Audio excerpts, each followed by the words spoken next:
Did you see anything cool or? Yeah, Taco Bell. Damn, hell yeah, brother. Because we don't have that in Dunnville. So. You don't have a Taco Bell in Dunnville? No. I got to travel 40 minutes every time I want. You know what's crazy about living in Toronto? What's that? Like one fees in that bitch.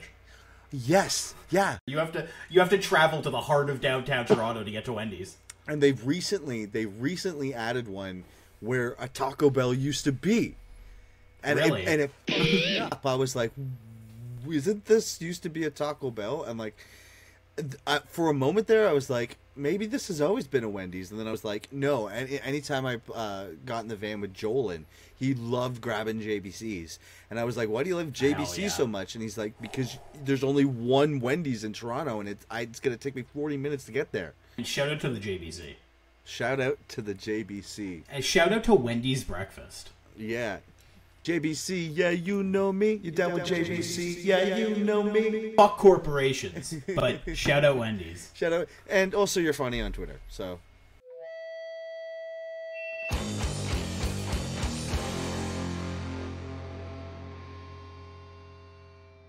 Welcome to Bandecdotes, baby, episode 8. How you doing, buddy? I'm hanging out. We're having a good time. We're shooting, covering all the wicked stuff coming out of Niagara, all the underground sounds, whether it's metal, punk, indie. We've even got some blues stuff up on the docket today. And yeah, I'm super excited to get into this. We do it all for free. We do it all for free, and all we ask you to do is sign in on a free website called YouTube and give us a subscribe. Actually, shout out, not too long ago, we had over 300 subscribers, and that's something. Thank you, guys. I didn't ask for that, so that's awesome. I mean, I was excited when we hit 200, so yeah, keep it coming, but thank you. That means a bunch to me. Like, you know, we've organically grown this page, and I'm glad you're enjoying the content. Not to speak for Phil, but if you see me in person, give me $5.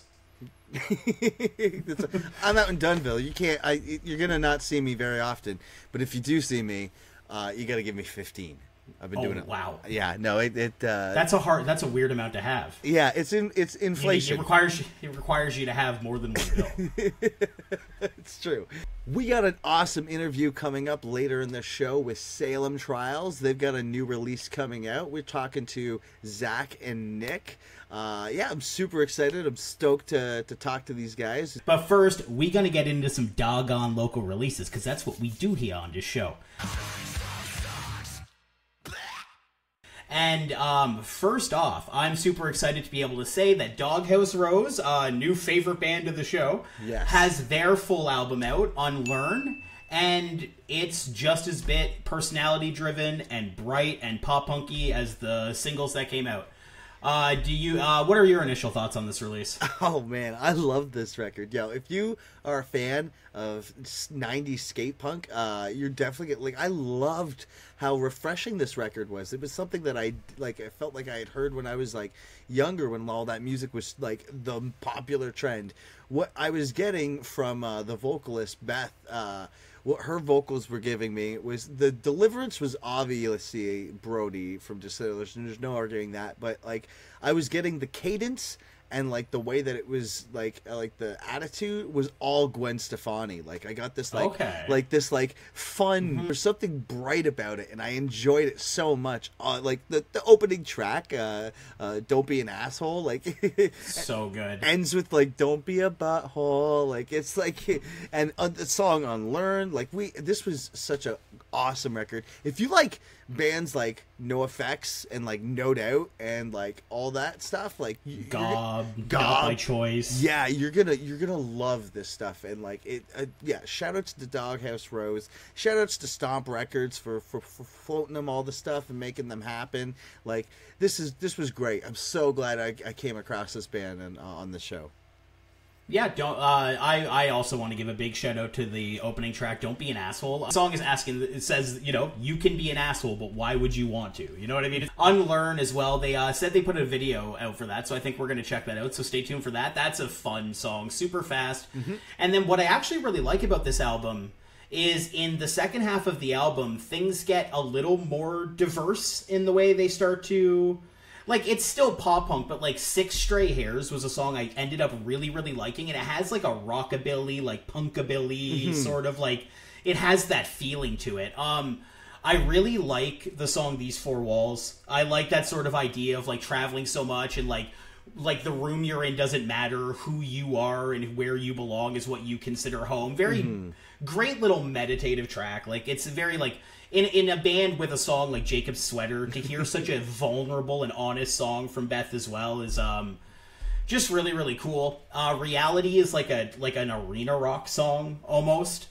Super hooky. It reminds me of being like just like a little booger-eating kid back in the day, listening to like Simple Plan and like Not By Choice and Sum 41 and just falling in love with this like new sort of fun, happy, aggressive enough, but not like pissed by any means. Just like there was just a time where pop punk felt where it was super mainstream and it was super fun. Shout out to them, and awesome record. I loved it front to back. Every single song hits. I really like it. Yeah.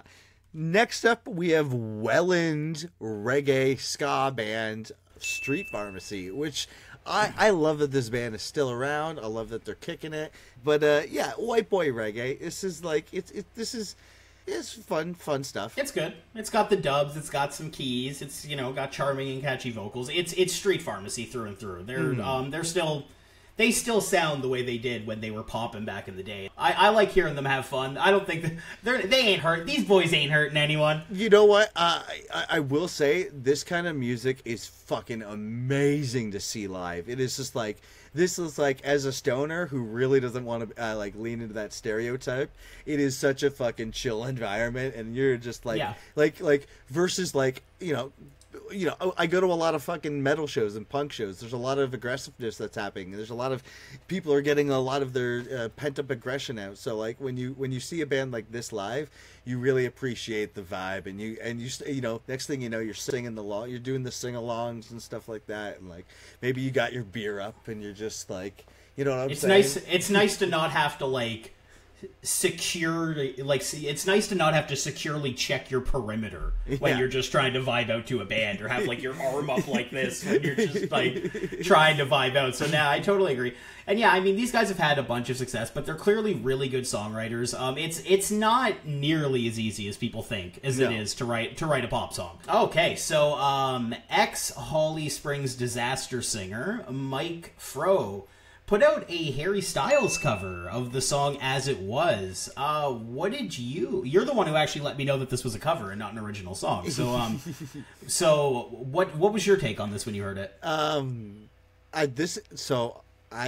We were just talking about pop music. I to be honest, I don't listen to a lot of at all. I don't listen to Harry Styles. I don't. I'm not his demographic. After I heard Mike's version, I was like, first of all, I thought it was great, super catchy, but I had to keep in mind that it was a cover. I didn't think it was an original. I went to Harry Styles' version, and quite frankly, I think I like Mike's better. And like this has happened to me all the time, and I think it's just because I had the advantage of hearing it for the first time on his level, and that's the experience that I heard versus the original. And sometimes that's just how it is. Sometimes covers are better than the original, and I'm gonna say it. We're gonna get a lot of hate. A lot of Harry Styles fans aren't gonna like this, but trust me, Mike Froh is a fantastic singer, and if you like heavy music in any way, and if you've never heard of the Holly Springs Disaster, stop what you're doing right now and obviously go listen to them. But his side project is also like he is a fantastic vocalist, and I like it better than the original. There, I said it. Well, and you know what? What's really interesting about this too is this is the heaviest song, from what I understand, that Mike is. Not that it's a really heavy song by any means. It gets just a little heavy at the end, basically. But this is kind of the heaviest Mike's gotten in a while, I'm pretty sure, because most of his music is just like singer-songer, like what would you call it, like singer-songwriter electronica, maybe? Yeah. Poppy, going for like a pop undertone. I find Harry Styles' music personally, or that for me, it's a lot like Juicy Fruit, where like you'll hear like a Harry Styles song start, and it'll have this like really shimmery like guitar, like piano line. You'll be like, oh, that's really cool, but after like 20 seconds, you're just kind of like, It's, you know what I mean? It's juicy fruit. It's like after 30 seconds, it's just this bland, repetitive task. And that's what listening to Harry Styles is for me personally. I'm sorry. I hadn't heard this song before hearing it, so I also heard Mike's interpretation first and went to the the OG version after. And yeah, I don't think Harry Styles' music is bad by any means. I don't think it's like... But it's certainly just not for me. I'm obviously also not his demographic.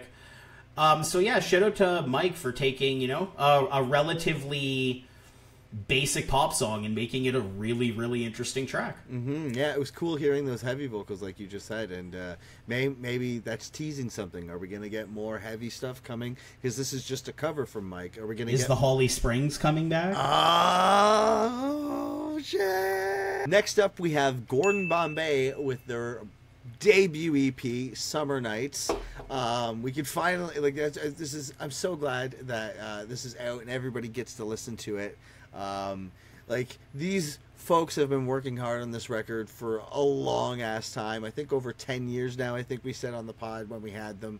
So to finally hear there's some debut music, because they had always played live, to finally have it out on the internet is so exciting to hear. Johnny did a great job with this record. It's punk. It's like folk acoustic.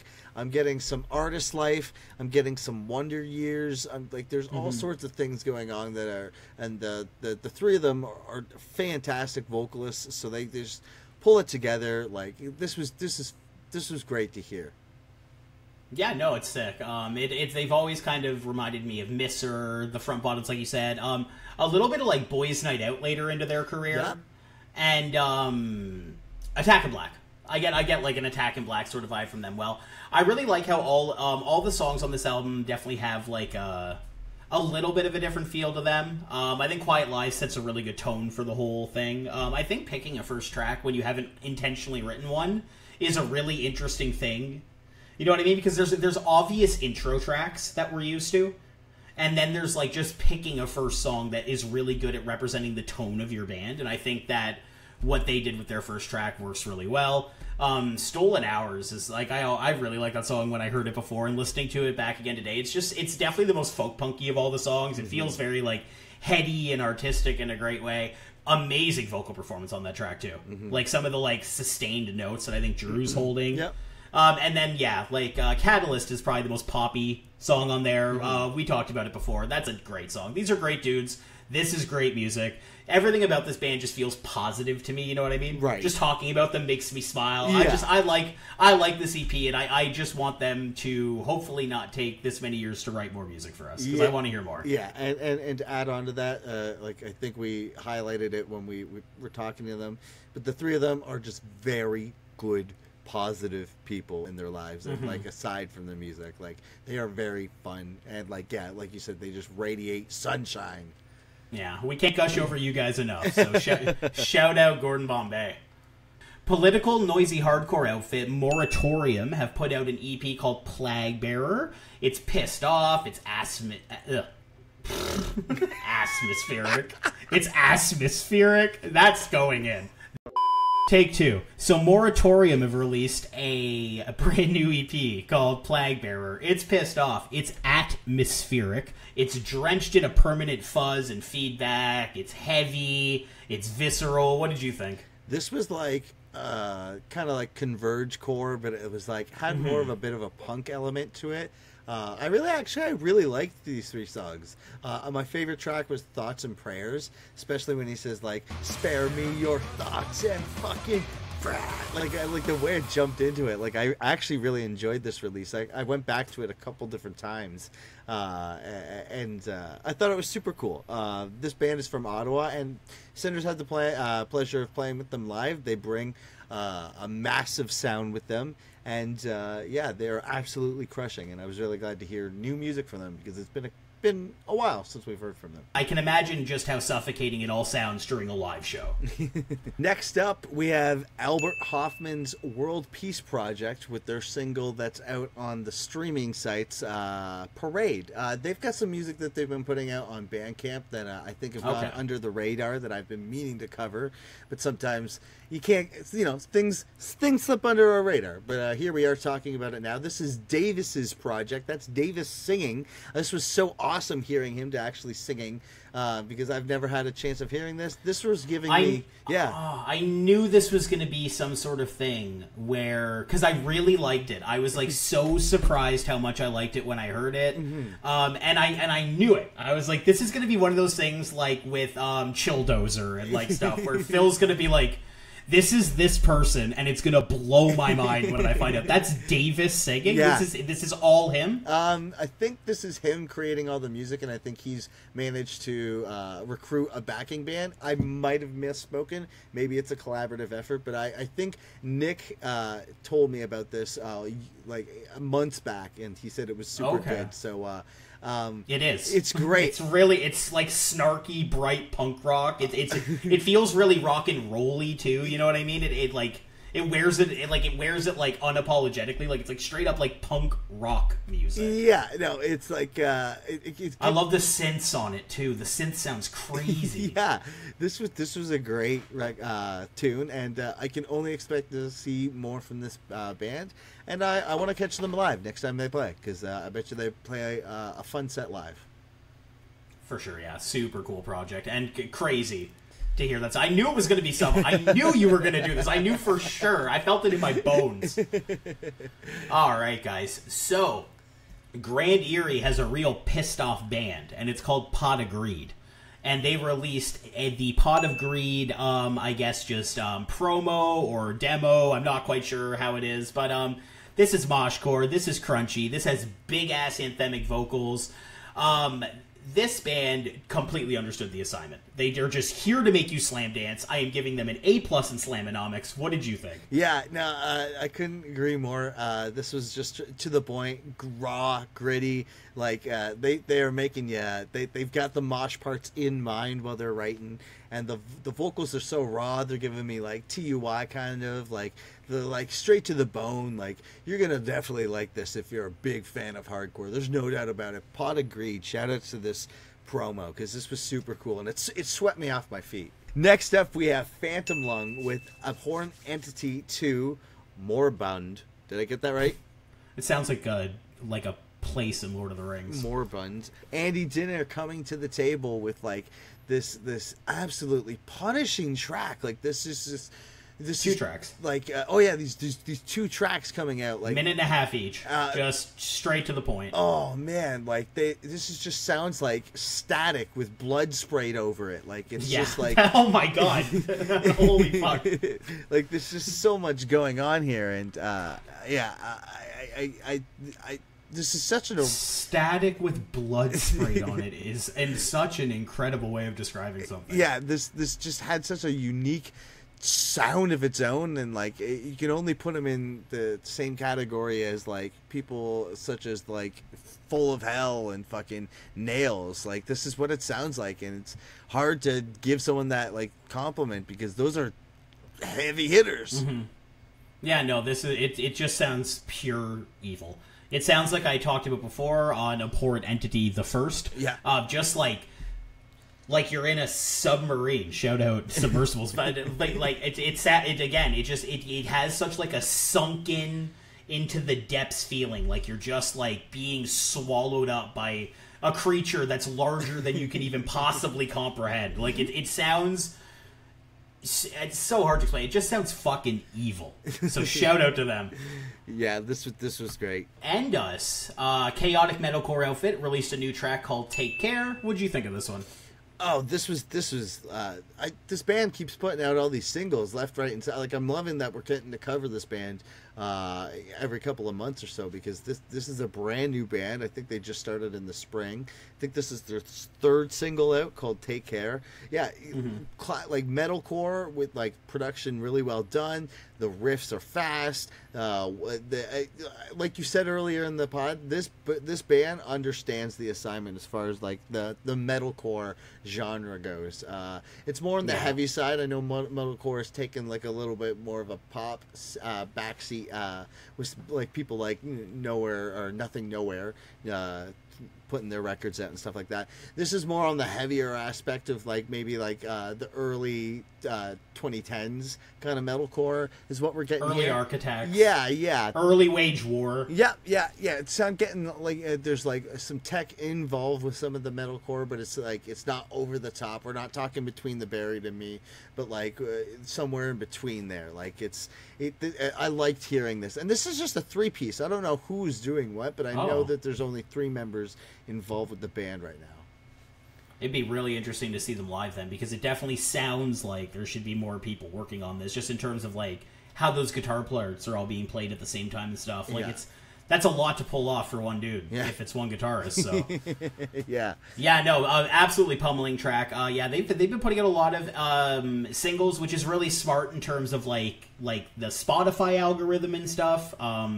It is really good to drip. Hey, attention, guys! I don't know if you guys have heard about this, but it's really smart to drip feed your songs out instead, because you have better chance for playlist spots versus putting out like an EP. And putting out singles is also really, really good, because sometimes, because you're sequencing your album well, you're going to put a really, really good song in the middle of an album and no one's going to hear it. So, put out singles. When you're this early into your career, you don't have to worry about, trying to surprise people with a song halfway through. You have to get it in people's faces. That's my Toy Story 2 tip of the day. This is a good modern metalcore, and this is the type of metalcore revival I'd like to see happen. You know what I mean? This again, it sounds like to me like Wage War, but they're only playing the heavy parts. And that's all I want. Yeah. Couldn't ask for more. Next up, we have Toronto Street Sharks Northern Hit Squad with their single "Violence Is Golden." This was great. This was like a rap. If you told me that all these guys were rappers before they started playing this band, I would believe it, because this is hard as shit. This is there's bands are slipping my mind right now, but they're very tough guy, in your face, this is nasty. This was awesome, and I really enjoyed it. Kind of like Tsunami, but not nearly as like that similar cadence with this kind of fuck you attitude. Violence Is Golden. I like it that they kept saying it throughout the song. Violence is golden, and they kept listing reasons and shit like that. It was cool. It reminded me of a rap song, but it was a hardcore song. Yeah, it gave me that again, and this probably ties into it, that sort of Madball feeling. You know what I mean? Madball. You're these are dudes playing in a hardcore band who only listen to rap music in their spare time, for sure. These guys at Chuggy and Militant, they're super tongue in cheek. The thing I would differentiate between them and Tsunami is I'm not convinced that the singer of Tsunami is being ironic. I think he's yeah, it's fucking right, I said that shit. You know what I mean? These guys, I think they're in on the joke. Again, another band here fully understood the assignment. And I liked the guitar solo on this. I wish there were more short guitar solos in hardcore songs. I really like them. Yeah. They let's get in and get out and call it a day. Alright guys, thrashy Quebec hardcore veterans Don't Try released a brand new EP called Shoe Knife. Shoe knife, which shoe knife. I kept thinking about it. You could do so much damage with a shoe knife. Shout out to maybe watcher of the show, Dane Fleet. He told me a story once, and I really got to check him on the validity of this, but he told me a story of Slayer show, and there was a guy with a knife taped to his shoe, and he started kicking people during the song Raining Blood. That's so intense. As soon as I read Shoe Knife, that's all I could think about. I was like, oh, right. That's a thing. And then the picture of the EP, that's literally what it is. So a shoe knife is obviously a weapon. Well, do you remember the Wild Wild West, the movie with Will Smith, and he has the shoe knife? He does have the shoe knife. Maintain this speed, Coleman. I'm coming up. What is that? I took the liberty of installing that while you were sleeping. Yes. Oh my god. That's right. No, this was a great. This was screamo driven punk. That's what I got out of this. Yeah. It was very staccato-y, that sort of stuff. But there was it was still there was hardcore punk elements to it, but it had that like post-hardcore flavor to it. I loved it. Don't try, and I hope they did try, because this was great. Like they did. Yeah. Sounds great. Yeah, no, it reminds me a lot of Comeback Kid. A lot. And Andrew's on it. Kid. Andrew's on the one track, so like that's so cool. Reminds me of Drain. Reminds me of Your Demise. Yes. Yeah, the thing about this band is like when I think about things I like in like heavy music, slinky bass, gang vocals, big anthemic guitar leads. They even brought clap-alongs. There's a clap-along on this EP. There's a little clap-along. Like, this band brought the whole charcuterie of moshable, like, moshy and fun stuff to the table, and I absolutely love it. It's, just again, big Comeback Kid vibes, but I mean, like, what a great band to sound like. Mm-hmm. So, there's just something unique about that level of hardcore where it's being written by dudes who love punk music more than anything else. Mm-hmm. That's always what I got from Comeback Kid, and that's what I feel on here too. Like, these dudes like love punk music, and they're really infusing that in their hardcore. Mm-hmm. Mm-hmm. Next up, we have Flower City Chillers from the Off Leash crew, Mile End, with their promo 2023. And we were just talking about how bands releasing singles can be like a great device. And this was, I couldn't agree more, because they had these other two tracks out before, and this EP coming out just kind of had the other track that you're going to check out with the intro that is tied into it. This was very short intro too. Yeah, I like intro swell, which is exactly what it was. It just swelled up, and it was just a swell. And we just got into it, and so like Stay Still was like the new song that we covered Avarice, and we talked briefly about FCHC, which is my favorite track. I love FCHC. This is for Flower City! FCHC! And like, this band has been playing this since September of last year, because there's footage of them playing it at Hold Your Ground Fest with a bunch of people piling up. So they finally see this is the EP out. This is the right way to do it. And Mile End. This is great. I love. Shout out to Jake Thompson. You know what I realized that this band reminds me of finally, and it all connected? Who's that? They sound like Bad Seed. Oh, that's sad. They remind me so much of Bad Seed. Yeah, Bad Seed. I think you nailed that one on the head. It's been a minute since I've heard that band. Oh, so good. That was ex-Title Fight, right? They went on to be Title Fight, right? Yeah, the Worldview Skewed boys. Yeah, so shout out Mile End. I don't know if we said that, but so next, The Wake have put out their 3-song EP, The Joys of Suffering. I liked what I heard. It's like moody alt-rock. It reminds me a little bit of like the White Stripes, Queens of the Stone Age, maybe like a slightly folkier Viagra Boys. I don't know. It's like a folky punk band that almost has like a bit of like outlaw country influence to it. Yeah, that's cool. Yeah, outlaw country. So the band members of this lineup are like it's Sam Crowley, who plays in the Electric Dead and Temple of Night. I think he sings in this band. Okay, yeah, I remember you mentioning the name on the show. Like this, all the people in this band are all they all of them have metal band side projects. This is just like the blues outlet that they're doing. And like you could really like I think.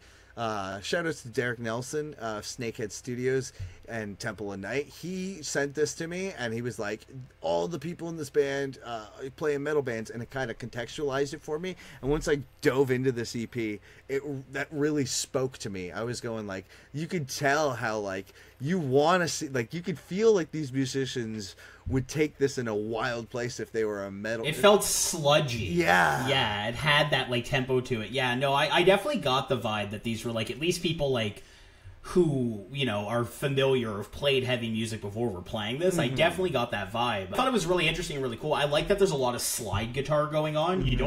I don't get an opportunity to hear much slide guitar in the music I listen to. So this is really cool. Next up, we have thrash band with the shoegaze seasoning, Resthaven with their self-titled EP. What did you think?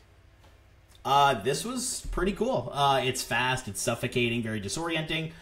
Everything has like a very glistening tone. It's an avant-garde, rhythmically experimental, kind of like the Bandecfolks record that we listened to before. There's still times in this release where you get some like two-step parts, some slam dance parts, but this really is like a band for people who either wish that their shoegaze was heavier or wish that their thrash was more shoegazy.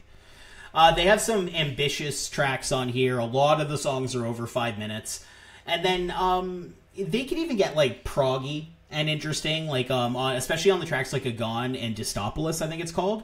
They go through like these multi-instrumental phases throughout it. The whole record has got to be like over an hour. It's a really interesting project. It's thrashy, it's heavy, but it's all laced in this proggy, shoegazy sort of seasoning on top to give it a little bit more character than just your standard sludgy thrash band. Yeah, that's cool stuff. Super good stuff.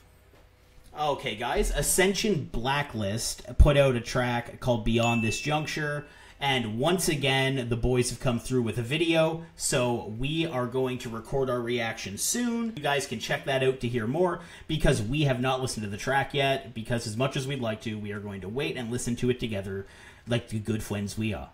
And finally, Hamilton sludge outfit Absorb put out an ambitious 6-minute song, another sludgy, glistening track.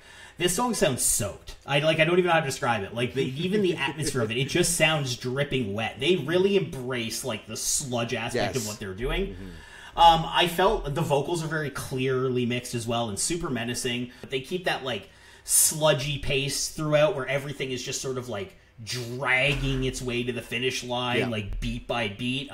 Yeah, I really liked this one. I really liked that it was different from what I've heard from Absorb so far, so shout out them and keep releasing bangers, because I've liked everything I've heard from them so far. Yeah, shout out to them. Yeah. Last on the docket, we've got Dead Tired with their deluxe version of Satan Will Follow You Home. So it features 2 new songs. Always giving the Dead Tired boys shout outs, like fellow podcast alumni, Marco Brissett, always putting out good stuff out of the Dead Quarters, and to hear more tracks coming out of the Dead Tired camp just makes me more excited, because, you see clips of George playing at, like, the Molson Amphitheater with Alexa on Fire, and here we are with Dead Tired, which can play, like, a humble, maybe 200, 400 cap room, and, like, everyone would still enjoy it, but, like, it's still...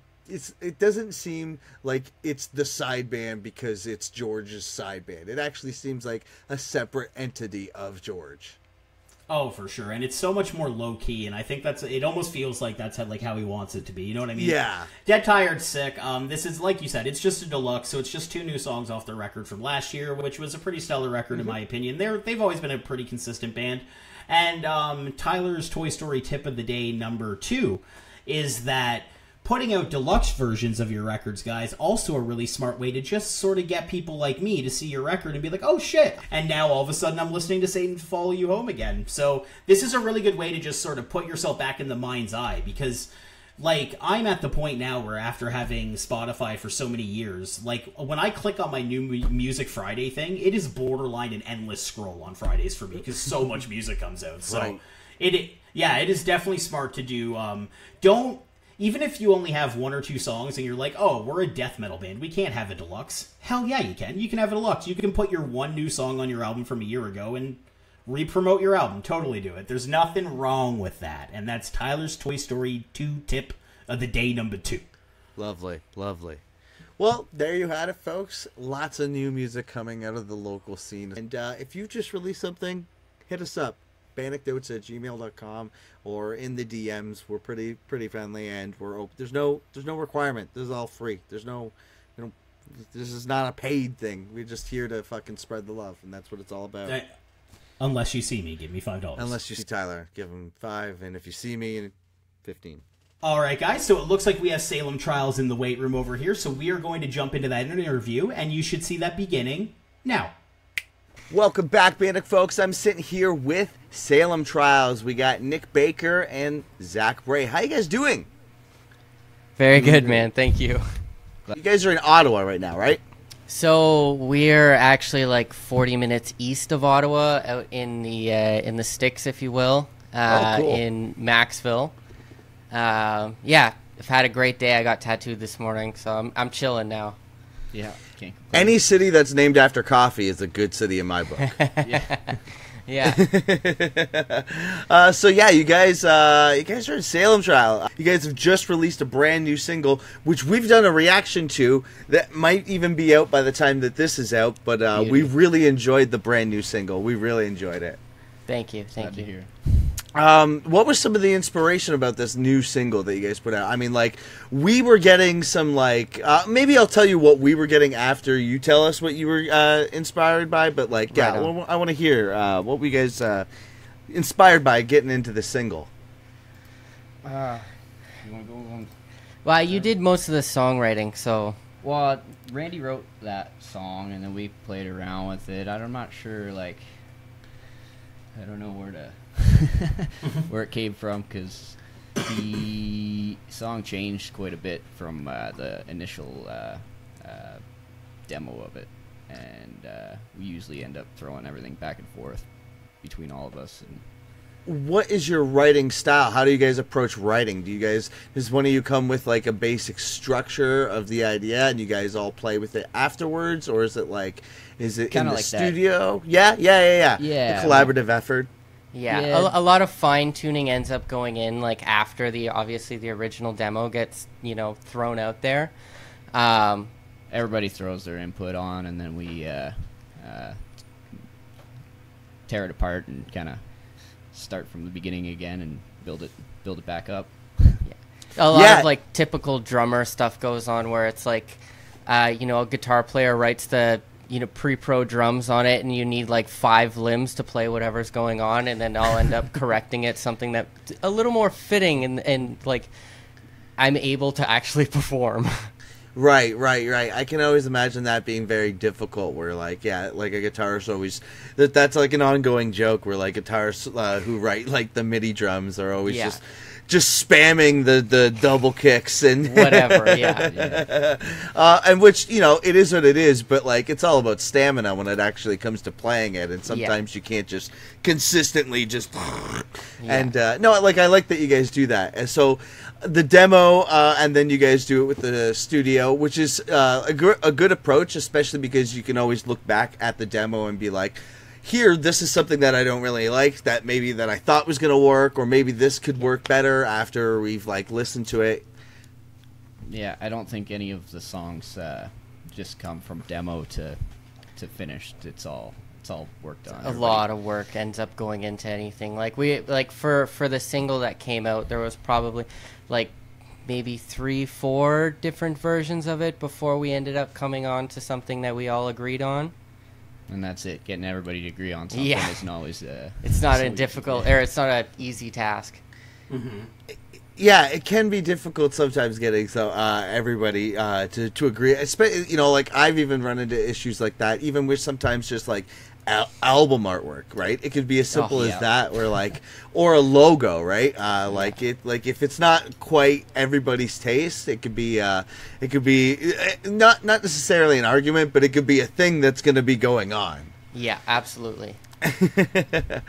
So we got into a bit of the history of the band. Have you guys been playing shows recently, like since like the pandemic? I know you guys were like, you said you were starting in like 2018, which was like, how was that starting that momentum and having it just completely catching that wind out of your sails and kind of having to start back at first base? Yeah, it wasn't like, so we started off pretty hot. Like we were playing basically every other weekend around Ontario, Quebec. It was kind of a main goal of all of ours collectively that, we all enjoy performing. And so it's just like collectively, like we all wanted to play quite a bit and specifically out of town.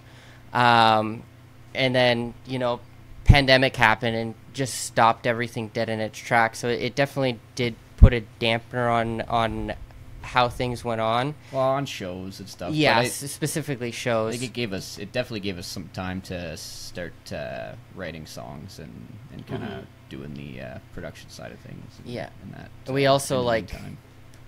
during the pandemic, we parted ways with our original vocalist and introduced a newer vocalist. Since then, we've also parted ways with the second vocalist as well, and now the third vocalist is is working out very well right now. So yeah, he's bringing that like I was gonna mention that like Will Ramos, like that scary growls. We were talking about it in the reaction video. He's got some menacing vocals, and we really enjoyed the music video for the single. Like how it was like it was you guys playing, which I imagine. How hot was that? How you guys were pretty close to those skids.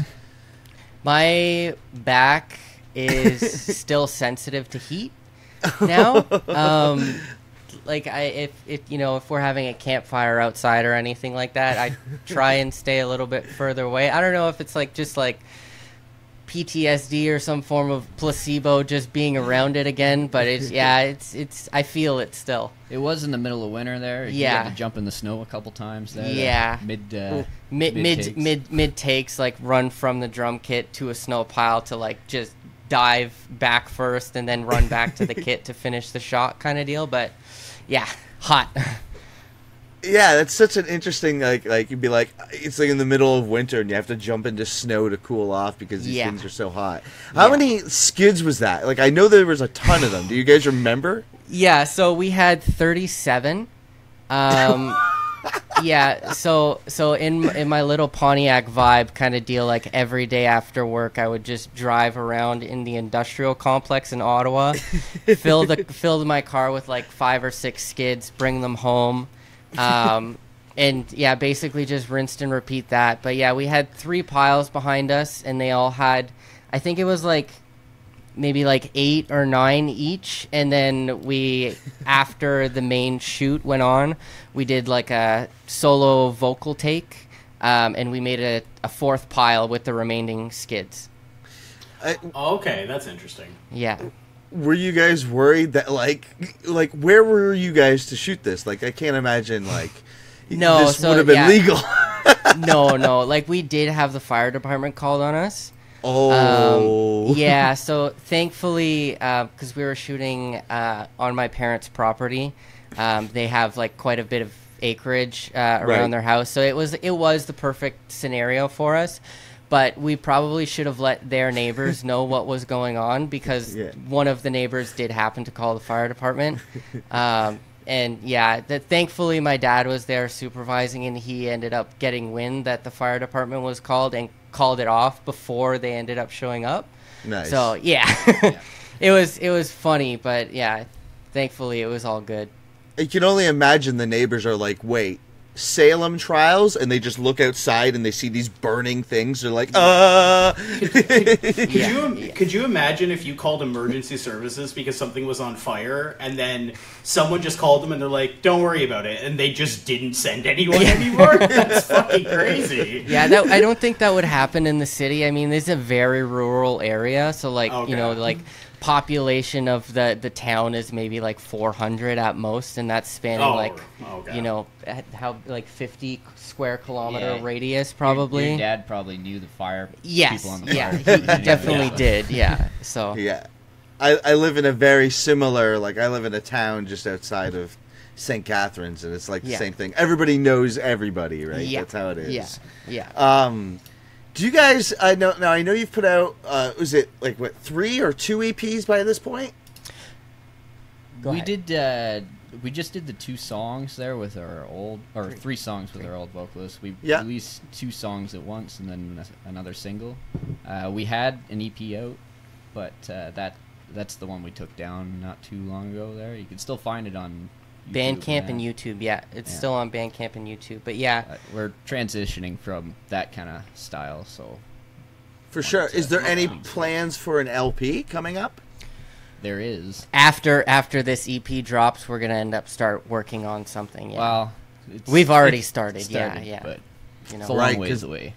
Right, it is a long process to do that, especially with, I imagine, like you said, with the, having so many people involved. But yeah, that's great. That's good to hear that we're getting. So you heard it here first. There is one being made, folks. This is Salem Trials LP, and yeah, you're gonna have to wait for it, but we're all excited to hear it. Before we move on from the first single, the breakdown at the end, is that a sonar beep that's in there? Oh yeah. Yes. Can you possibly have imagined how topical that sonar beep was going to be? No. He wanted to remove it. there. I full on. No, like, no. Yeah, I was like, That's no. so fucking funny. It's like our music video has fire in it. Like, why would we have a sonar beep going on? Like, we need to change this. He got shot down. Yeah, and honestly, thankfully I did, because I think with the timing of the Titan or whatever it was, right? It worked Ocean out Gate, so yeah. well in on our favor. So it was just like, yeah. There's got to be a way to spin like a viral TikTok around that. Oh, brother, you When the go- breakdown goes so hard, it destroys the submersible. Oh, they're already out there. That's amazing. I think I even say in the reaction, like, if you listen closely, it's the sound of a bunch of billionaires dying at once. Yeah, you can hear the death rattle of an egotistical billionaire. Yeah, their loss is our gain, unfortunately, but fortunately, Nothing is a coincidence. no. Now, you mentioned piling a bunch of skids in your tiny little car. Was that before you smashed right into a turkey? That was after. So yeah, I smoked a turkey in my Pontiac Vibe like a month ago, maybe. But yeah, the skids in the back of my car. That was It looked pretty metal. yeah, that was probably in December. When did we film that? We've been sitting on that video for a while now. Yeah. Just glad to have it finally out. Yeah. Phil knows about that. Yeah. Yeah. So yeah, let's this you absolutely annihilated. I'll probably show some of the images on screen. I don't know I'll if you send can you more actually. if you want. Yeah. But like Tyler, he absolutely annihilated. Like, is your car a write-off because you destroyed this turkey? Man, it was like. Just a face full of bird guts. Yeah, and thankfully, like, where the bird landed, it was only on the windshield, specifically on my face, and it didn't damage any of, like, the frame or the roof around it. So all I had to do was, I think it was, like, $150 for a tow truck and, like, maybe, like, $300 for the windshield. So at the end of the day, it wasn't that bad. It wasn't even worth it to go through insurance, so. Oh, wow. Could have been a lot worse. Those images straight up look like you just threw tomato paste all over the place. Oh, like, yeah. It's, Yeah. it's absolutely. That's got to be. You got to spin that somehow into maybe not Salem Trials, but like a shirt or something, or I don't know. It's fucking badass as hell. Yeah, absolutely. I think that would be a good idea.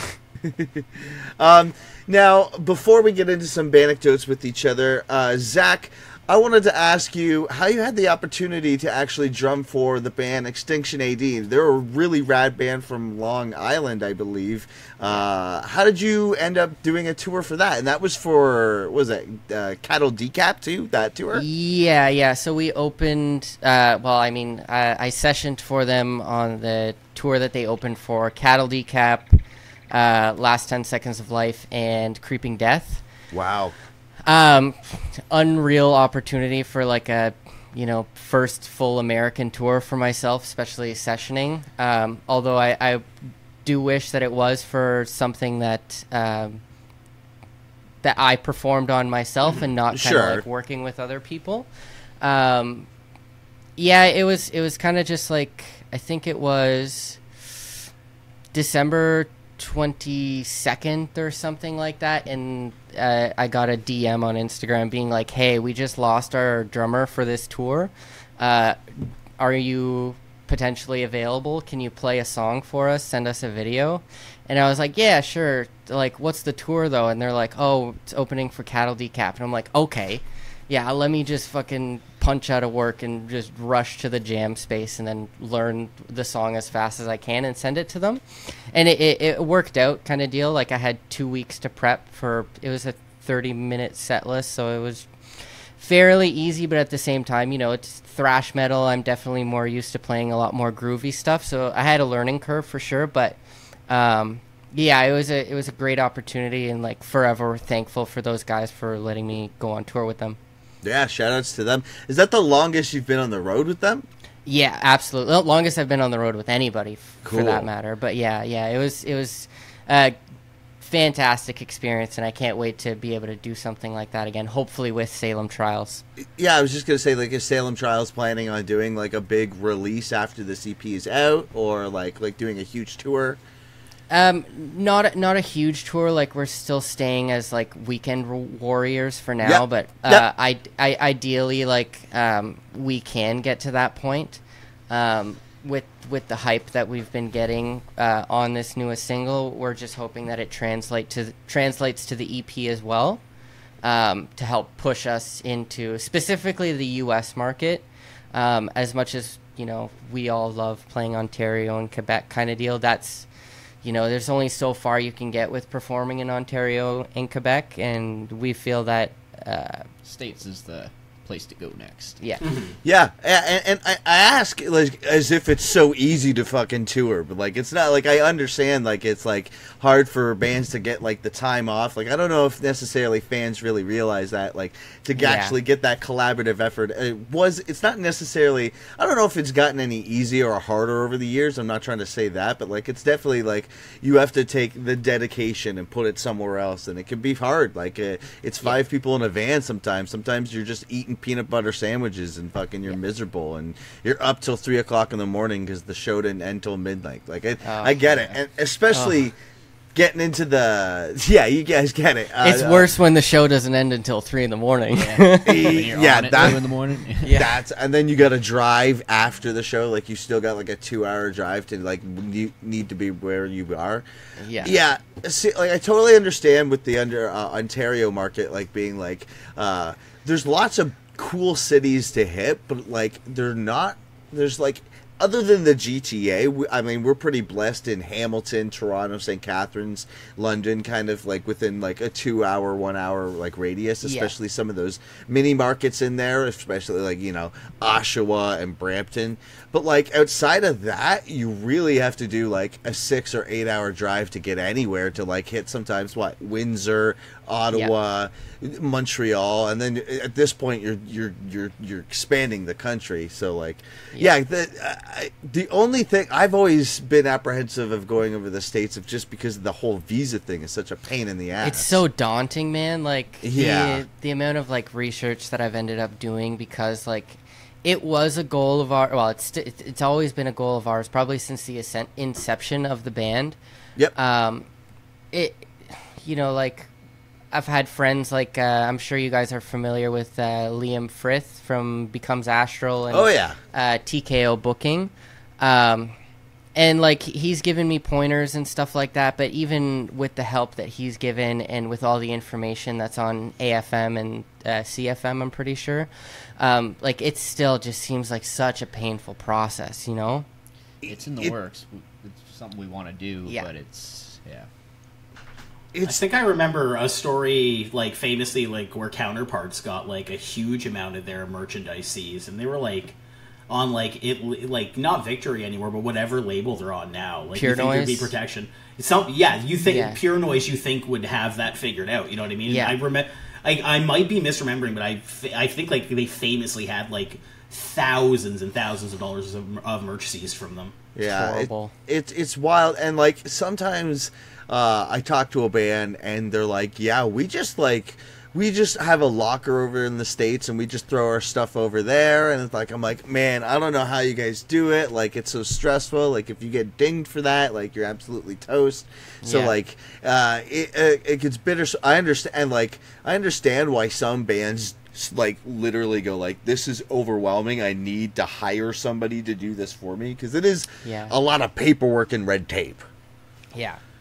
You know, like, I'm not sure if you guys are familiar with the band Carcosa. Oh yeah. So I think they were on Garza podcast there, the Suicide Silence Guitar Players podcast, and they were saying, I haven't looked into it since I heard that, you know, episode, but like I think there might be a process about it now where you have to have paperwork for every single show instead of paperwork for the whole tour. Oh boy. So like that's just like they're just making it harder and harder, right? I think it's really rough too because like punk and metal still has that like grassroots sort of mentality where like it's like playing live shows is so beneficial to your growth. It's not like rap music where you can play like 20 shows a year just based on where you perform the best on Spotify. Like it really helps to play in front of people live. It sort of can recontextualize recordings for you and really hear what the band was going through or going for. There's so many bands I've heard where I hear the recording, like, oh, this band's kind of cool, and then you see them live, and you really get it, because this is that type of music. So to have all that red tape is just so annoying. Yeah, especially like you guys, like hearing you folks live. I don't think I've seen you. I've had the pleasure of seeing you guys live, but like I can only imagine like that energy. Like you need to capture it. Like people need to see the live show. They like if they're interested in the recordings, you're just going to be more blown away by a live show, right? That's just how it is. Phil, keyword is yet there, because you know, either Sinner AD or Hellbent. I might push for Hellbent a little more, but that's just personal preference for me. But yeah. Oh, we'll make it happen. That's for sure. Right on. I think we could just jump into some Bandecdotes. So, tell me some of the wildest stories you have from being in bands. It doesn't necessarily have to be about with Salem Trials. Just like any sort of entertaining story that you have in the pocket that's that you want to share with everyone. Well, we've kind of been in bands together since we started. Yeah, so. since high school we've been playing together. Where do you want to go? Do you want to go GTA or Montreal? What are you talking about? Just start. You go start. Whenever you know what? Like let's go like way back. Whenever we were like 16, you know. The barfly days. Yeah, not being able to get into bars in, you know, obviously underage in Ontario nor Quebec, but then you roll up to a venue that you're supposed to play, but we were playing with bands that were old dudes, and they're like old dudes to us at the time. They were probably like 35 to 40 maybe. They're not even that old, you know what I'm saying? And it's just like the bartender asks for our IDs, and it's like, oh, we're playing here tonight. Yeah, 15, 16-year-olds. Yeah, and they're like, oh, okay, sure. You guys get a pitcher of beer too, by the way. It's like, are you sure? You just looked at my ID. Like, what do you mean? The weirdest times there's like when you have to play a show that's like a 19+ show, but the band is only like exactly like what you were saying, and then they make you leave after your set. They're like, sorry, we can't have you in the. It's like a liability. You're like, really? Like, I'm just gonna chill and watch the band. Yeah, like, yeah. Thankfully that didn't happen to us at that age, but. There was quite a few of that. Like we were 15, 16, the whole band playing bars in Montreal and that starting out. Yeah. Maybe. Well, we could do a traumatic story here. A little traumatic. Sure. Whenever our first band, Here Comes Bigfoot, we did our first. Good name. Yeah. Our first week run with Becomes Astral and Ending Tyranny. We played like 6 out of 7 shows, and then the night of the 6th show. No, actually, it would have been the morning. Yeah, the morning. Before we had to do the drive. Yeah, the morning before we drove from Guelph to Windsor, and our singer had a mini stroke. Oh boy! We the first day we rented a hotel kind of deal. We were like, oh, you know, like we haven't showered in 6 days. Let's do it. You know, let's just rent a little hotel, whatever.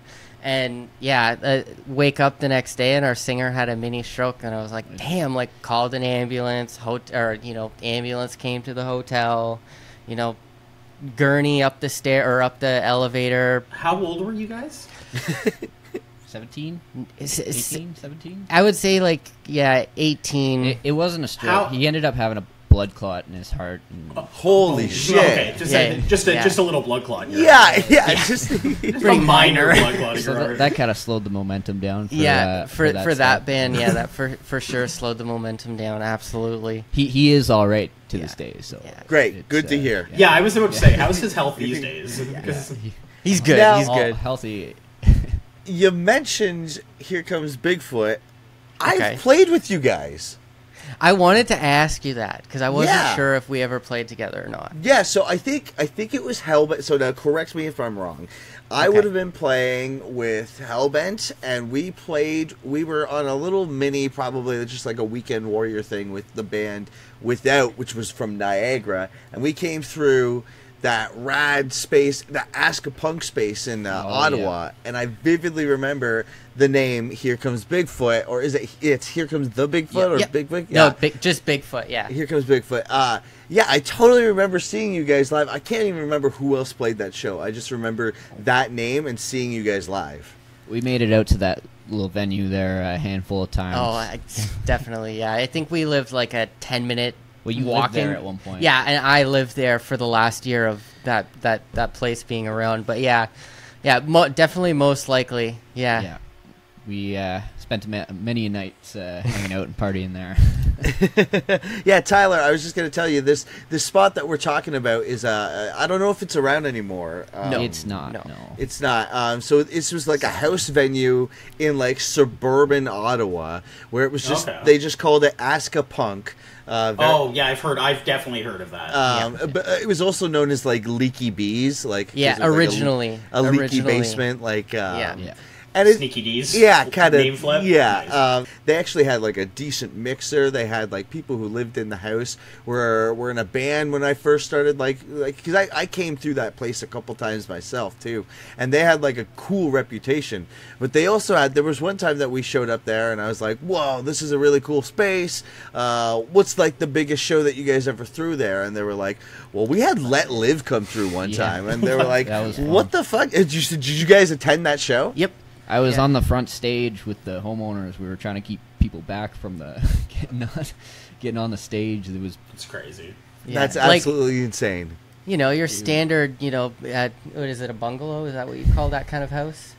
Yeah, it might have been 3 bedrooms. I don't know. Anyway, it just just your standard house basement, and they packed like 300 people in that basement one time. Not quite. Well, there was like maybe probably like 100 people downstairs piling up the stairs and everything. And in the backyard. And then there was probably another 150 people out in the backyard who couldn't fit inside the house. Wow. That was a pretty unreal show to attend. It was all last minute, all you had to be texted to know about the show kind of deal. That was, but word spread the day of. It was wild. Yeah, I can only imagine. That'd be so sick to attend. Especially because they're not even a band anymore, right? No. Not at all. Rest in peace, Let Live. I mean, they're still doing things, but... do you guys have any pre-show rituals before you guys play?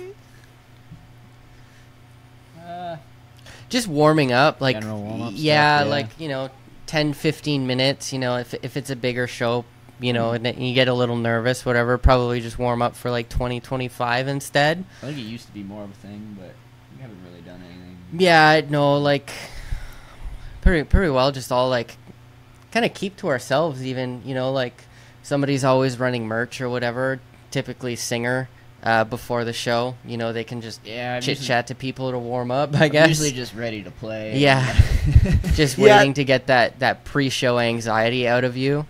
Yeah, a lot of people that I talk to always we always get this nervousness and we're anxious, but as soon as we get on stage, we can just turn it on and everything is you're focused, you're hyper focused on what you're doing, almost to the point where you're not even it's such second nature that you're almost going I wonder what I'm gonna eat later, and you're full blown in you're doing something complete, you're on autopilot, but you're straight up going I can't wait to relax tonight, the show is running early, things like that. Oh, that thought never goes through the head. Come on now, show running early? That's never the case, especially on a weekday, right?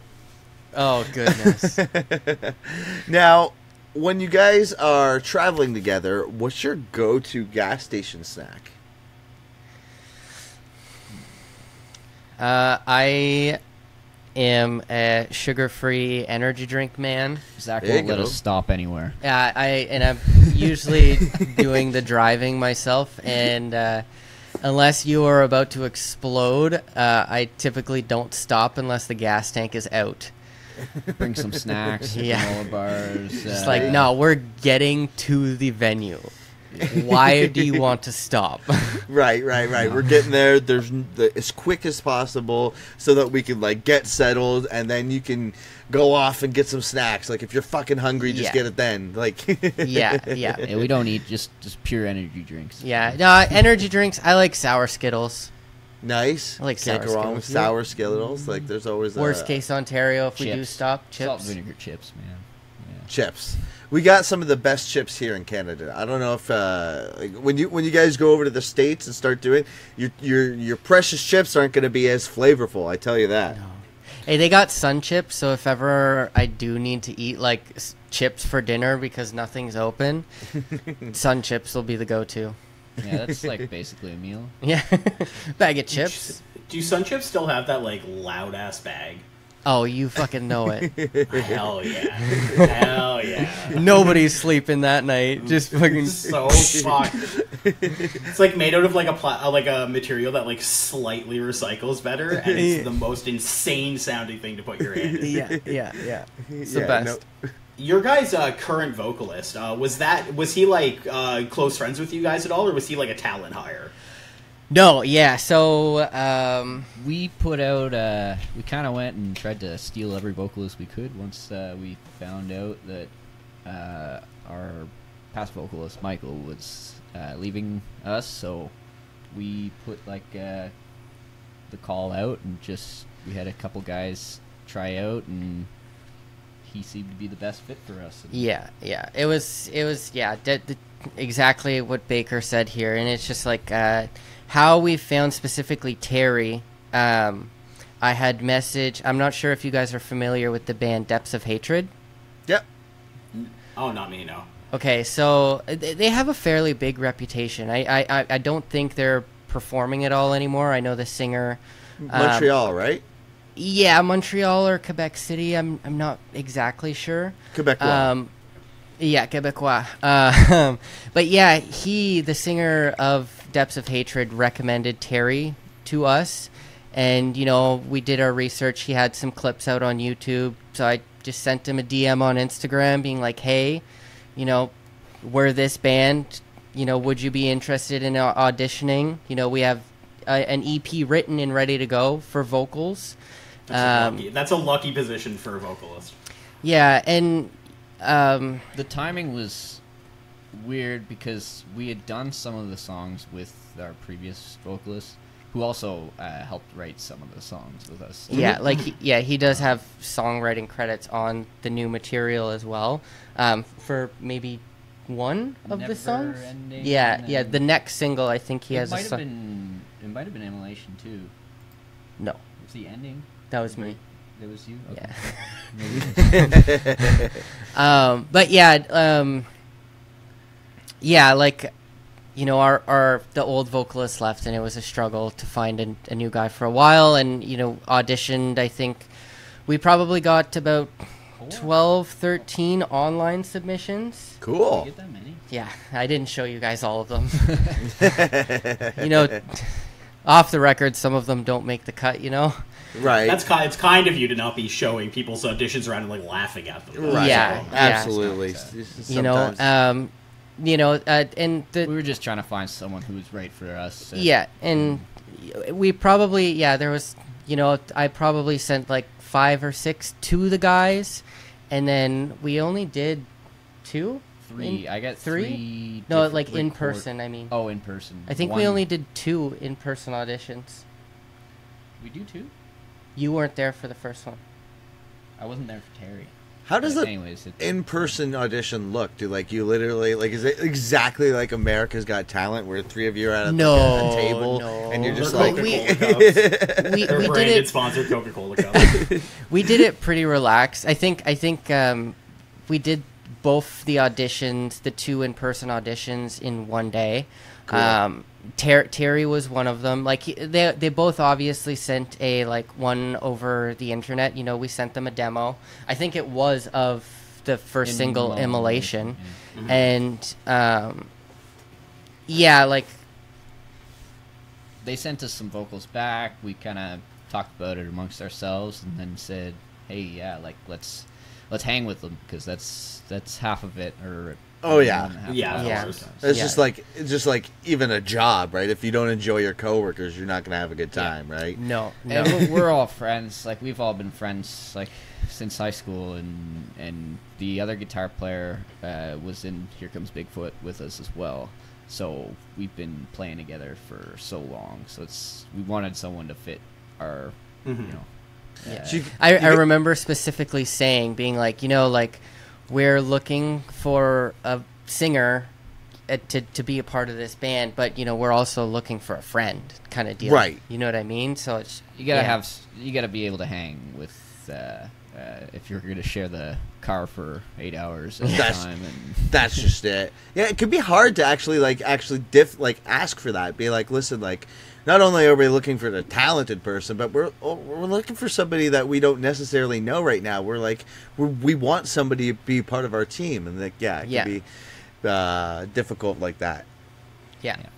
Absolutely. Yeah, no, I think he's a good fit for you guys, though. I've just seen I was introduced to you guys through the Immolation single, so okay. I would have to work backwards at this point, but he definitely seems to have and it's less awkward with him not in the room, like a definite star power to him. You know what I mean? Yeah. I think that that's going to be really helpful. He has obviously I looked at his YouTube channel and stuff like that, and he's obviously on a very big technical level, knows exactly what he's doing. Yeah. And he definitely has a presence. Yeah, oh, of absolutely. course, yeah. Yeah. Yeah, I've I don't know if Phil can speak about it, but I've been basically screaming since I was a teenager, just off and on and stuff, and I can't tell you what I'm doing at all. I have no clue. I just I'm gonna try to sound like this guy, and I just growl it out till it sounds like that. So it's always impressive to me, and yeah, he seems to have a star power to him, so I would definitely utilize that to his full capacity. You guys said that you guys have been friends since high school, right? So like grade 9, maybe even before that? Yep. Yeah. You guys got to give me a high school story. Now, maybe not even related to the band. What's a time that you guys got in trouble? What's a big blowout party that you guys had? Who got too wasted and got a marker on their face? I mean, I know Tyler and I have got some good stories of us both losing eyebrows. Oh my god! I was about to say we've lost a lot of eyebrows. It's so weird. I don't know if I want to say which one. Simcoe? Oh God! Yeah, we might get in trouble for that. Yeah, I'll say this, and then maybe we can touch base. Help decide if this is okay to put out publicly. Cool. So we we were still young. I think we were 16 or 17. Just stupid kids. I know you said not relevant to the band, but it's. I think it's too good not to share. But so we played Simcoe Metal Fest. I'm not sure if you guys ever heard of this happening at one point or a time. Do you guys remember Josh McKay? I think his name was. He was the one who organized it. No, I don't. After party bookings, and we played the Simcoe Metal Fest, and we slept in our cars. In our cars that night, and we brought cans of spray paint, and we got all excited, and we ran around the town spray painting our band name around the town. And it was in the Simcoe paper, but we never got anything back to us, so that was kind of nice. Yeah, hopefully this is not an ongoing investigation where they're no. There's just detectives who are I need to know who this was. They're watching this podcast. They're finally. Yeah. Finally. We have the confession we needed, boys. Hey, wait, this is actually Nick Bagger. And I'm Zeke Bray. Right. Yeah. We got Nick Bagger and Zack Bray. How you guys doing? Nick Bagger and Zeke Bray, yeah. Maybe for outside of the band, can you think of anything? Maybe like soccer whenever we were children, or Well, so our dads, so my dad's got the same birthday as his dad, and his dad's got the same birthday as my dad. no, wrong. So Opposite. my birthday is the same as his dad's, Right. and Okay. his birthday is the same as my dad's. Oh, And Trippy. that's some X-Files stuff right there. Yeah. We used to play soccer together before Cue the we music, knew, boys. Before we knew each other there. No such thing as a coincidence. So like, yeah, you guys like you played soccer with each other. You guys are homies. You guys like legit grew up with each other. Fucking riding bikes. Learning to play metal. Learning to play metal together. Yeah. So where did that come into? Like, who was the first to be like, guys, like, have you heard Suicide Silence? Like, is it like, where does it start from? Do you guys have like a moment where you guys were like, this is something we all want to jump into, or like, where? Well, I'll go pre Bigfoot. So before Zach and I met, me and the other guitar player Randy, we were also met in high school, but we started a band with another drummer and vocalist, like in the local area. Played a couple Lamb of God covers, and that was about it. We didn't even play at any shows or anything like that. And then that kind of faded out. And then you and Randy met over video games. Yeah, Call of Duty, World at War, playing zombies together, and you know, my voice is still fairly high now, but if you can imagine like a 13-year or maybe 14-year-old me being like, The perfect hey, pop punk hey, you want to voice. play? You want to play? Come over and play drums with me? Like, just like, yeah. I think I was the late metalhead to the game. You know, I was probably in 9th grade, maybe Yeah. 10th grade, starting to listen to like A Day to Remember, Asking Alexandria. And that's what those guys wanted to play, stuff like that, and I was like, I want to play Slayer and Metallica, man. Like, I've been fighting with them years, and eventually. Yeah, we're slowly catching up to the heaviness that he aspires to. Yeah. Now, this is a question I always love asking every guest that I have. But if you had an unlimited budget, and say that you've got, like, we're talking Metallica level, and I'm sure that you know where I'm going with this, what would be waiting for you in the green room? What's your rockstar dream rider?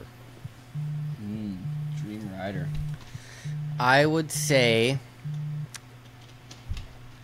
cold water, but not like ice water. Gotta be Fiji water. Okay, Cold water. Oh, I know. Hang on. Oh, we're getting there. We're getting there. Don't worry. It's not blowing the budget yet. Let's say pitchers of water, cold water, no ice, a hot tub to be paired with it. Okay. Champagne, Yeah, a little champagne, OJ, you know, a little mimosas going on after the show only. Did we do the Van Halen Skittles thing?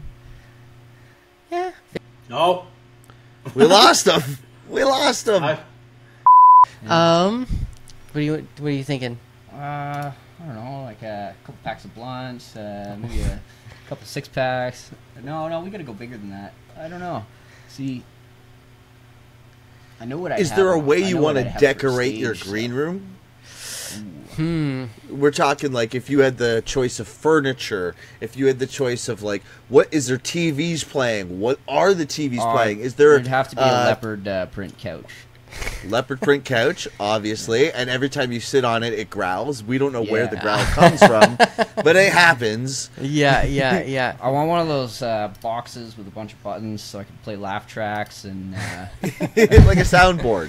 yeah. Yeah. But just like just little sound clips that when people talk, I can just sit there and You're just adding to the conversation. Just Yeah. doing and like just like laugh and like chicken noises. Also, I like this.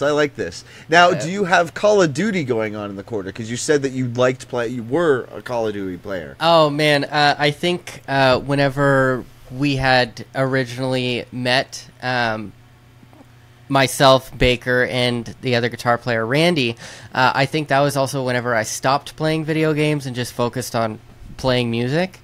And I haven't purchased any new games since, realistically. So Okay. that was very short-lived. We could have video games for the rest of us. Definitely room service, like an on-call kind of food service. They bring you up like a meal every 10-15 minutes. You get to take a couple bites, and they take it back. You could try a bunch of stuff out. Charcuterie board. Yeah. Charcuterie. Yeah. Nice. I like that.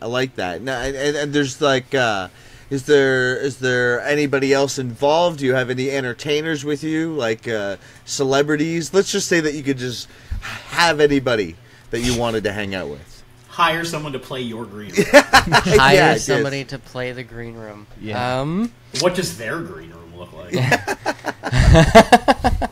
Who are they hiring? Yeah. Spend a lot of time on this. I feel like I don't know about the green room, but I know what I'd want on stage. Like, yeah, what would be your stage setup? Big obviously like Ramstein style pyrotechnics. You gotta have a huge show. It's gotta be more skids. Yeah. I don't know if I want that much fire anymore. You gotta flames right beside the kid. Yeah, right I don't know. Zack. I don't know if I could do that. Yeah, like the old school Travis Barker, where he's got the whole thing flamed up around him, and You're spinning like Joey Jordison. There's fire everywhere. Fire coming out of your kick drum. Oh, that's terrifying. My back is crawling right now. I like how ridiculous that gets, because like, where do we stop? We have Tommy Lee on like a roller coaster. Yeah. Like what are we doing here? Like it does not add enough to the show to justify doing it. No. He's like hanging, playing drums upside down. Someone's like, "Oh, cool." Power to him. If you got the money to blow, you may as well. Yeah. That's probably why he quit. He's like, no more of this upside down spinning shit. they wanted me to do They wanted me to learn all sorts of acrobatics. Is Tommy out of the band? No, Joey Jordison. Oh, okay. Everyone's out of Slipknot, apparently. Yeah. I think we're just looking to get a couple more green rooms on. Yeah, you know what? I think a dream green room for our current situation would be any green room. It's nice when you do get you're like, oh, this like I can't remember who I was talking to last night, but someone said like, oh, you got to play this place, and they were like, how was it? And I just went off about the green room. I didn't even tell them like how the stage setup was at all. I was like, it was really nice in there. There was like laundry you could do and a shower. No way. Yeah, unreal. Now, before we get going, I just want to make sure, is there any inside jokes that you haven't been able to share or thought of that you wanted to share with the band, or anything that you guys like giggle about that's absolutely dumb? That like, is there anything along the lines of that? People on TikTok and Instagram have been saying that the new the breakdown in Immolation is a direct ripoff to some Lorna Shore stuff, I guess. And I would just like to say that the BPM on it is about the same tempo as Asking Alexandria, the final episode. So take a seat. I counted the amount of palm hits. And it's so annoying. How does that happen? Yeah, it's just funny, man. It's just like, damn, dude. Like, I like those comments more. They make me laugh. Yeah. They're sitting there with like the tabs in each hand. They're like, look, exactly the same. It's like, damn, dude, they wrote zeros too. You guys sound too much like them. Like, okay, well, we're not trying to go for that. No. I mean, that was so sorry, Phil. That was something I was thinking about asking you guys about, actually. And it felt like a little unnecessary just because the vocalist isn't on. Mm-hmm. But do you guys like kind of worry that because he's experimental with his vocals that people are just going to immediately be like, oh, they want to be Lorna Shore? You guys couldn't sound it more different from Lorna Shore. Like, you guys are like a slammy, moshy band. Lorna Shore, like, I don't even really like Lorna Shore, like, no disrespect to them, but it's really, like, epic, and everything is, like, a 5-minute big epic for one giant breakdown. That sounds cool at the end. But, like, I find you guys are definitely more, like, I'd rather listen to you guys. You're definitely more mosh-inspired and, thank you. Pit-inspired, so, yeah, hell yeah.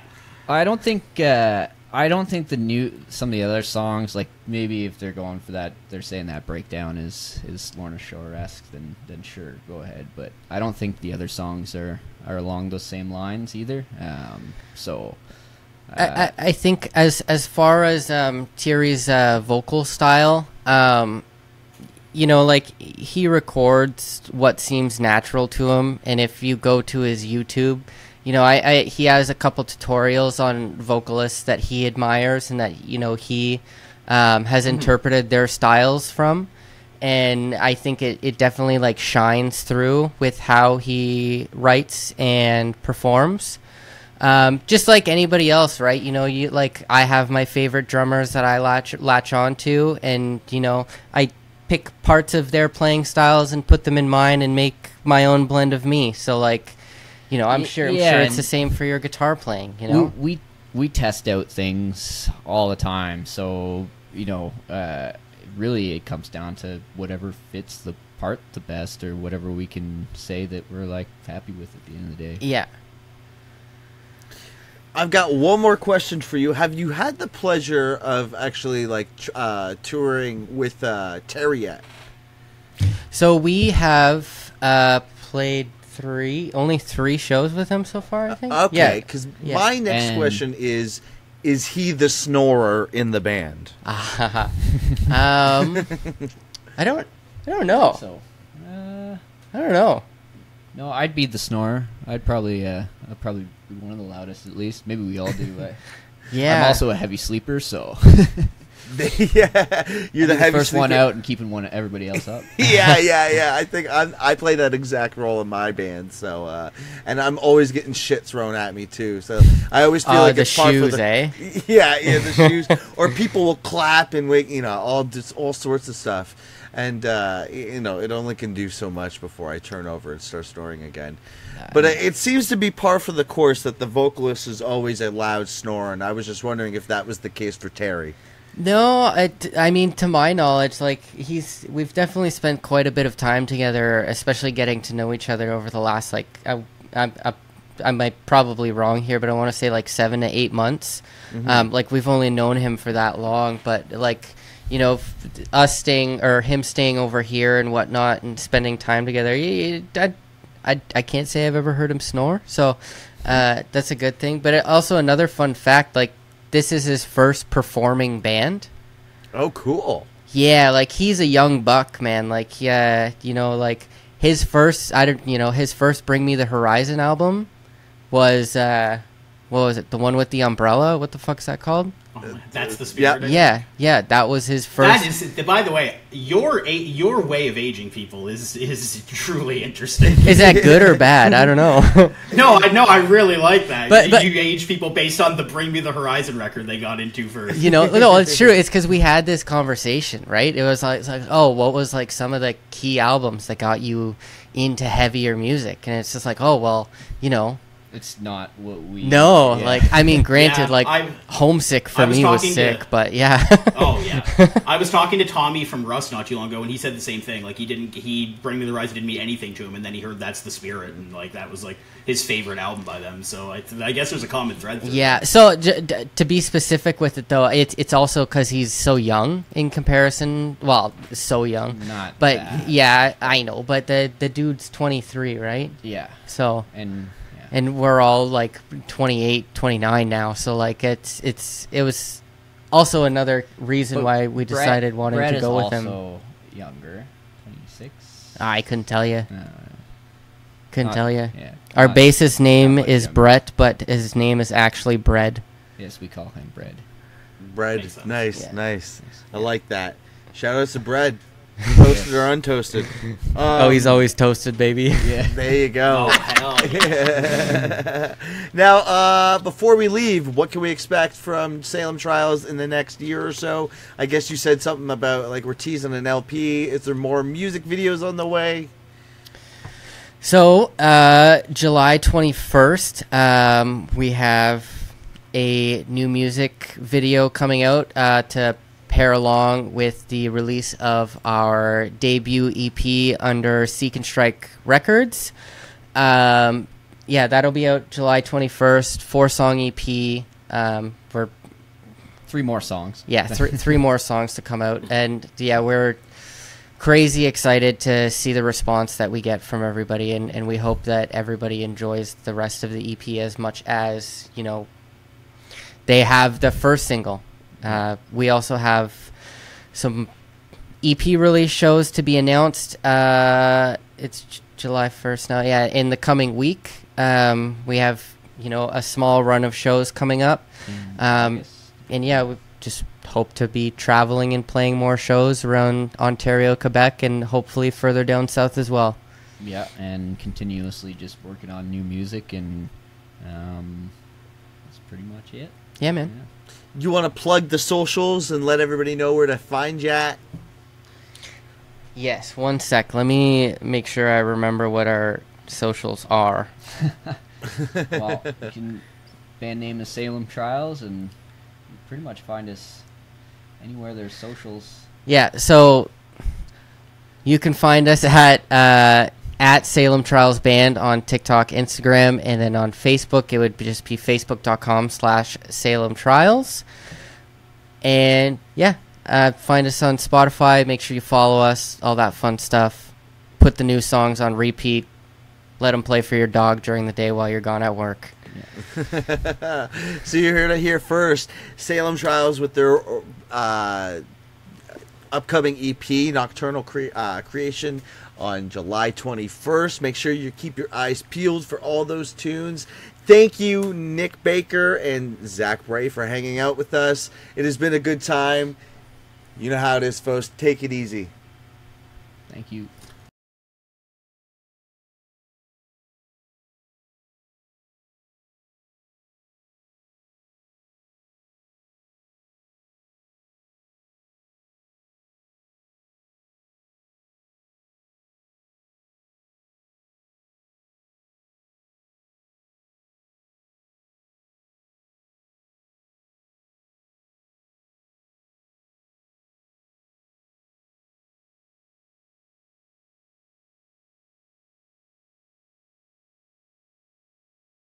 Alright guys, so that's it. That was our talk with Salem Trials. That definitely happened just a few moments ago and not a week or two ago. We absolutely promise. We just like to change clothes on this podcast for fun.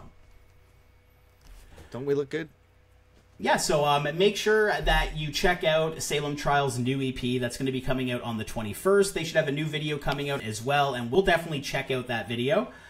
And yeah, just show the boys some love. Super awesome guys, awesome music, super talented dudes. Everyone in that band in their own right seems to be, you know, remarkably talented in their own industry. It's absolutely crazy. So yeah, that was an awesome talk, and we were very lucky to have those guys come on board. And, you know, maybe we'll get a chance to talk to them again down the road. We are going to get into our recommendations of this week. Phil, why don't you take it first this time? This time, I've been listening to a band called Twin Temple. You ever heard of them? I haven't, actually. Oh, great. I love this. They have a record that came out in 2018 with the same title. This is straight up satanic doo-wop.